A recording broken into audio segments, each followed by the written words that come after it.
Hello students, I hope you all are okay. So today I shall discuss about LDA, lithium diisopropylamide. It's a very famous reagent used widely in organic chemistry as a base. Okay, so we will discuss mainly about LDA with some its derivatives, about its basic idea and reactivity.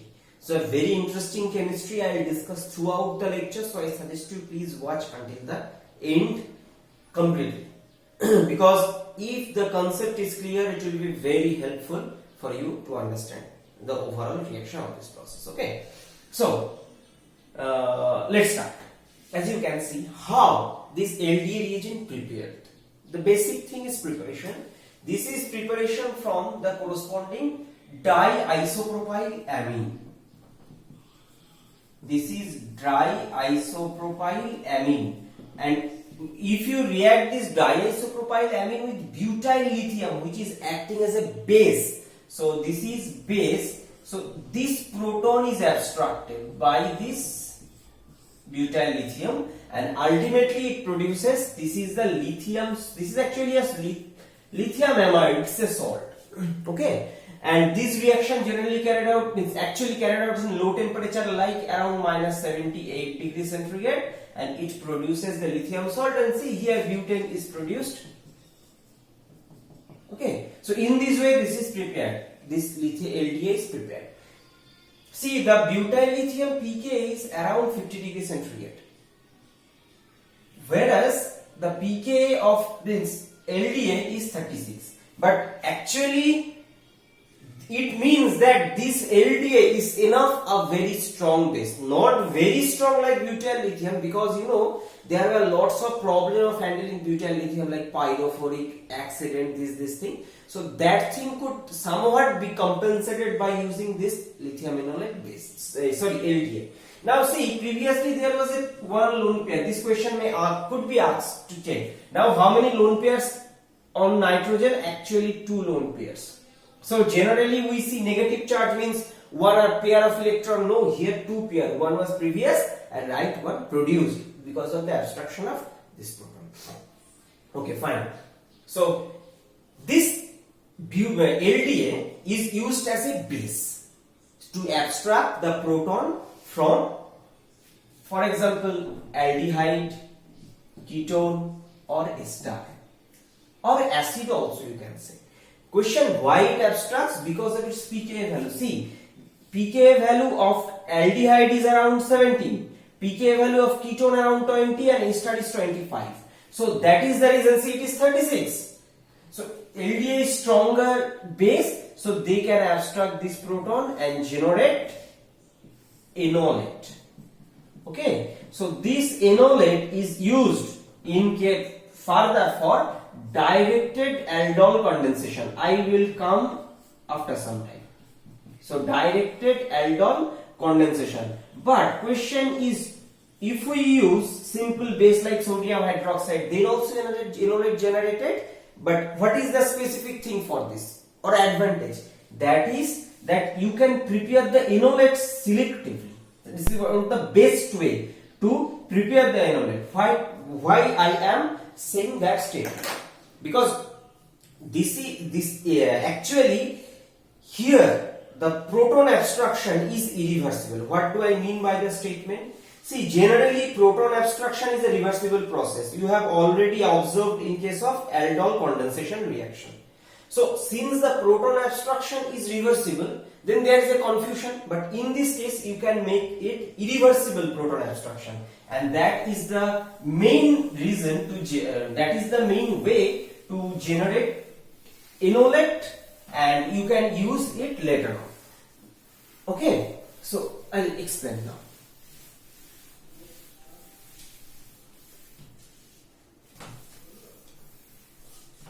See,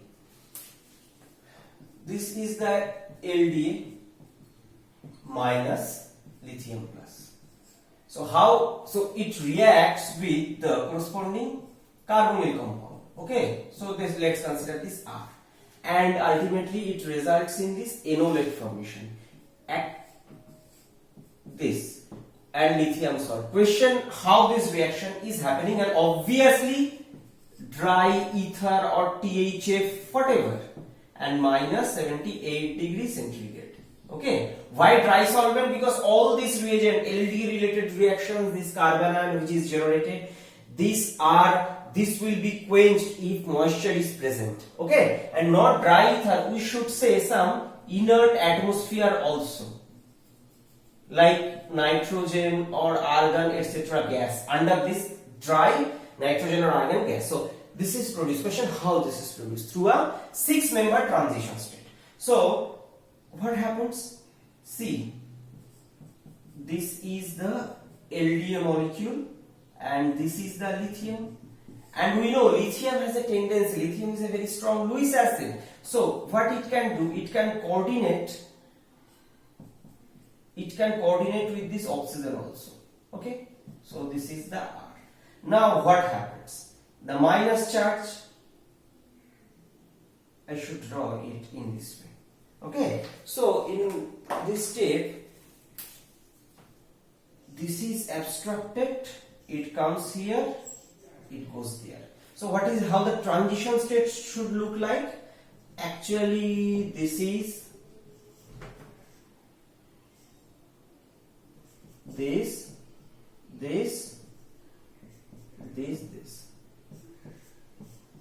So this is the transition state. I can draw it little better way such that it could be beneficial for your understanding. So drawing needs to be little better. Okay. Now a question. This is the transition state we have drawn. So see, it's a 6-member transition state. So 6-member TS. Why? 1, 2, 3. This is a carbon. Better to say CH2. 4, 5. No, I missed. This is 4, 5. This is 6. So that is what through a 6-member transition state this abstraction occurs. And actually better to say, this lithium enolate could be this or this, cis or trans, both possible. So I am not going that much deep. That point, that which one will be produced, that's another issue. Which one will be produced, but through these 6-member transition states produced. Actually, what is produced here? See, this is actually this enolate has a canonical form. Canonical form means that double bond O C minus R Li plus, but it prefers to remain in this form. Why? That because see here the negative charge is on the carbon, which is relatively less electronegative compared to oxygen. So this is more stable form. Okay, so that is the thing. And secondly, bond of lithium oxygen bond is little more stable because of the same rho. And always keep it in mind, generally keeping a metal into a cyclic transition state, it's a confusing question, but keep this information in mind. Lithium is a very small, because its electronic configuration, if you say 1s2 only, it is 1s2 only, like helium configuration. So it's a very small metal. This is minus, this is plus. So in this way the enolate is generated. Okay. Now LDA enolate generation we have understood, and if we have understood, but let me tell you one interesting information which is a quite misguiding information. For example, if we look at a star, for example OET, and if you put LDA under this condition, means minus 78 degrees centigrade, dry solvent, dry ether or THF, whatever, under ionosphere, fine. So what will be the product? Definitely it will deprotonate the A star and produce this carbon ion. But in contrast, if I say this is and put under exactly same condition, what will be the product?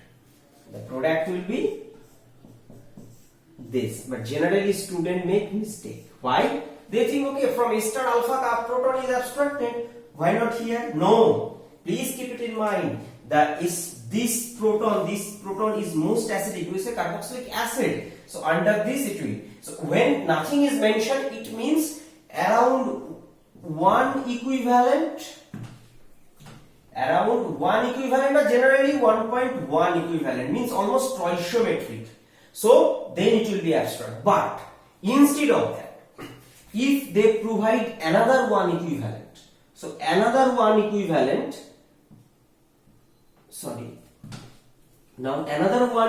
LDA if you put, then this proton could be abstracted.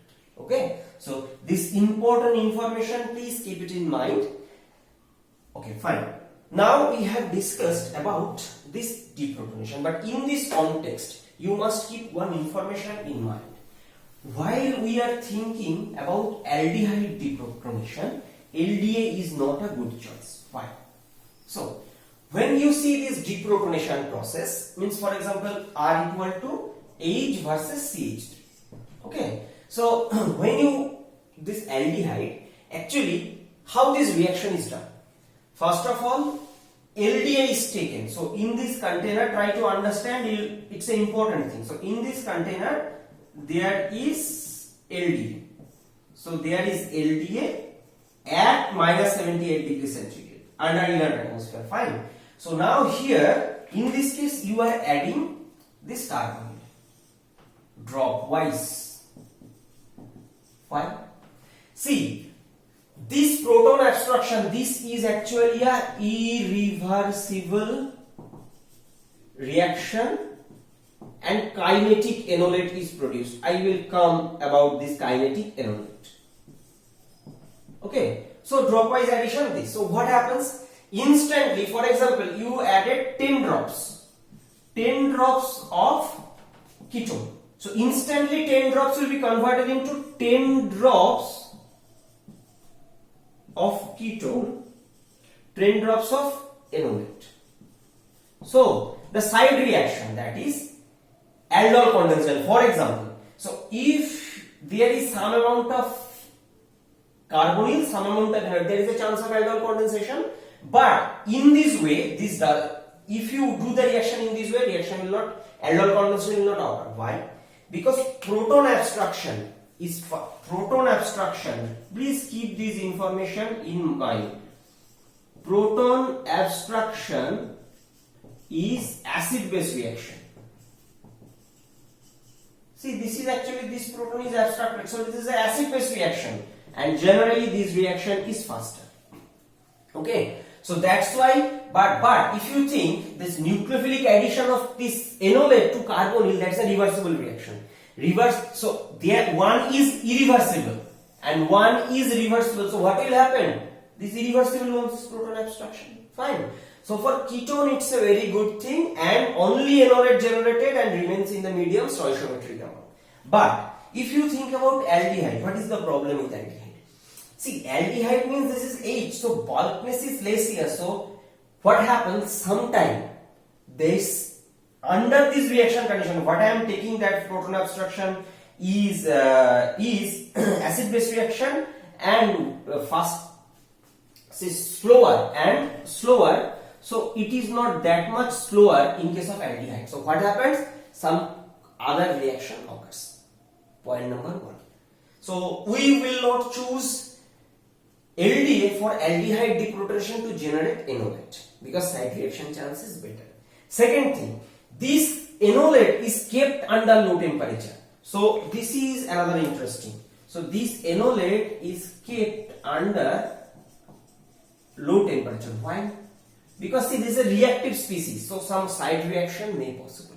So how the reaction? For example, if we want to react this enolate,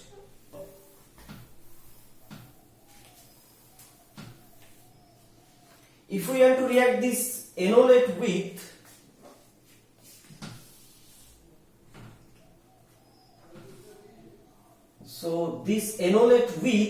for example, benzyl bromide. It's an electrophilic reagent. It's an electrophilic. So what we can expect that what type of reaction can happen? So it will push, it will attack, and it will leave. This is simply a SN2 type reaction. Okay, so this reagent is added at low temperature, and gradually the temperature comes to room temperature and reaction occurs. So what is the product here? This is, so alkylation reaction, even directed aldol condensation. What do I mean? Instead of that, if you take benzaldehyde, so in this case what will be the product? This pH, after workup it will be OH. This is the carbonyl, so it's a direct aldol condensation. So these reactions are possible. So what we have learned from this understanding, that this is very good for deprotonation of ketone and ester. Why? Because they are less reactive and more bulky. Okay, so fine. Now we have okay, one thing I mean forget, kinetic enolate. In order to understand the kinetic enolate, you have to understand the selectivity of deprotonation. What do I mean? Suppose we have discussed that this method is very good for ketone. Okay, ketone means two group attached. For example, let's consider this molecule. This is a ketone, but this is not symmetrical. Okay, so if it is not symmetrical, what is the problem? See, one hydrogen here, another is here. So first of all, this is more acidic, I agree. But if a reagent is very much reactive, then how could it be selective? The selectivity arises because of bulkiness. Okay, so keep this statement in mind. Selectivity of LDA is due to its bulkiness. Okay, so what happens? LDA, which proton will be abstracted? Obviously this one. So obviously this proton will be abstracted and it will generate,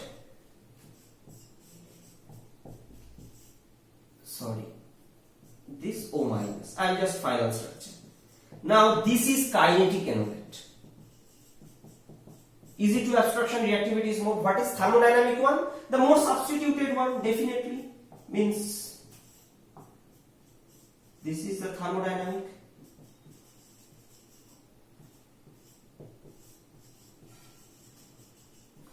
Okay, so this.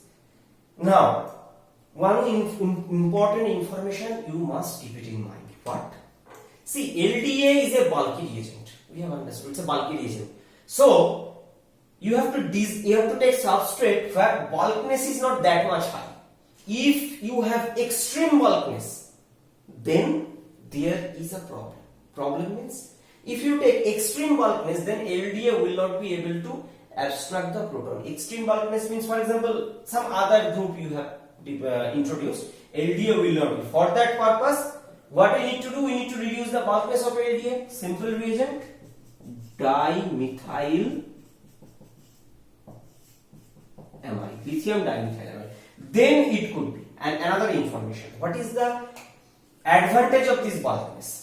See, selectivity of LDA due to its bulkiness, I told, but how? Selectivity means, first of all, proton abstraction, one selectivity. Second, nucleophilic addition, see it's a negative charge, so it can add to the carbonyl group, but because of this bulkiness, it cannot.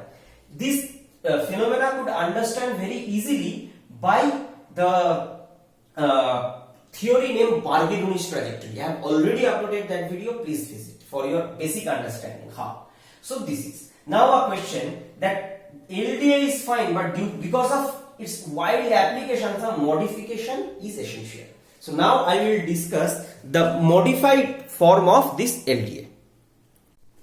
Okay, now see these reagents. So these are the variation of LDA. Obviously, what I forget, that dimethyl, this is also a variation of LDA. Okay, so see, this is less bulky compared to LDA, but this is more bulky. See, one part is isopropyl, one is cyclohexyl, so bulkiness is for more. Second, see, this is a lithium tetramethyl piperidine amide. Okay, so this part is tetramethyl piperidine. Such type of this thing you have observed in case of tempo. So that is the N oxide. So, okay, fine. See, what is the difference? This is the isopropyl group. Now it's a considered the tertiary butyl group. Just think, just forget about this part. Just forget this part. See, it's a tertiary butyl part. So this is more bulky, and again it is trimethylsilyl. So it's a far bulky. And personally, I have used this reagent. This is a very strong base but very reactive. So what is the importance of this reagent? See, they are bulky. So they are very specific, and only for proton abstraction they are very important. So these are the variation of this reagent LDA. Okay. So this is up to the today's discussion about this LDA. So what you have learned? First of all, how to prepare LDA and why it is so reactive. Because first of all, this negative charge is on the nitrogen. Second, this isopropyl. First of all, negative charge on nitrogen makes it electron. It's hungry for proton. It's an electron rich. Second, this bulkiness provided its selectivity for proton abstraction, not nucleophilic reagent. Okay, so this LDA is very much useful for proton abstraction and enolate generation from ketone and ester. We will not prefer aldehyde. Third, LDA reaction should be done under this dry solvent like ether, THF, those things. And another thing, keep it in mind, this solvent, this ether, THF can just coordinate to the lithium plus and stabilize. That is also possible. So, and low temperature in order to avoid side reaction, inert solvent, because if any moisture there, that will destroy the reagent. So, and in this way LDA produces enolate, and this enolate is further used as a nucleophile for normal alkylation SN2 type reaction or directed aldol condensation. It's a part of this reaction. I've already uploaded a video about directed aldol condensation. Please visit if you want to learn more. So in this way LDA produces, and at the end different derivatives of LDA. This is little less bulky and these are more bulky, so more specific for proton abstraction. So this is the overall discussion. Thank you for watching this lecture. If you really like my teaching, I request you please help my channel to grow. First of all, subscribe my channel Chemistry the Mystery of Molecule, and please press the bell icon to get the notification of every single video I upload. Secondly, share this video among your friends so that many people could be benefited from my effort, and most importantly, please like the video and make some good comment because it inspires a lot. So stay happy, stay blessed, stay in home. See you in my next video.